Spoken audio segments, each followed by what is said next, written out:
안녕하십니까. 1심에서 징역 24년형을 선고받은 박근혜 전 대통령의 국선 변호인이 다음 주 중으로 항소하겠다고 밝혔습니다. 하지만 박 전 대통령은 국선 변호인을 한 번도 만난 적이 없고 재판도 계속 거부해왔죠. 때문에 항소를 포기할 거란 관측도 나오고 있습니다. 오늘 첫 소식 정준희 기자입니다. 박근혜 전 대통령의 국선 변호인이 1심 결과에 불복해 항소하겠다는 뜻을 밝혔습니다.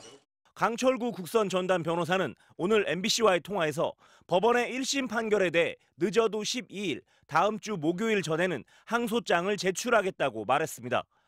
문제는 당사자인 박 전 대통령의 의사인데 지난해 10월 선임 이후 단 한 번도 피고인 접견을 하지 못한 변호인단으로선 명확한 입장을 확인하기 쉽지 않은 상황입니다.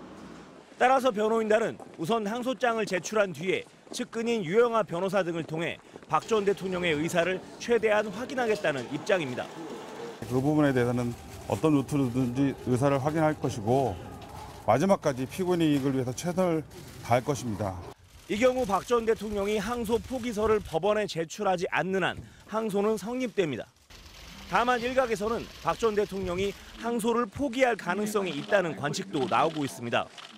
재판을 거부해온 그동안의 태도를 고려할 때 정치적 탄압이란 입장을 고수하면서 불만과 항의 표시의 수단으로 항소 포기를 선택할 수 있다는 겁니다.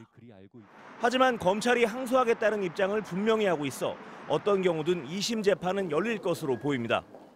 검찰 관계자는 최종적으로 법과 상식에 맞는 결과가 나올 수 있도록 최선을 다하겠다며 판결문 검토가 끝나는 대로 항소장을 제출하겠다고 밝혔습니다. 삼성그룹 이재용 부회장과 연관된 제3자 뇌물죄 등 1심 재판부가 무죄로 판단한 2개 혐의에 대해 2심의 판단을 받아보겠다는 뜻입니다.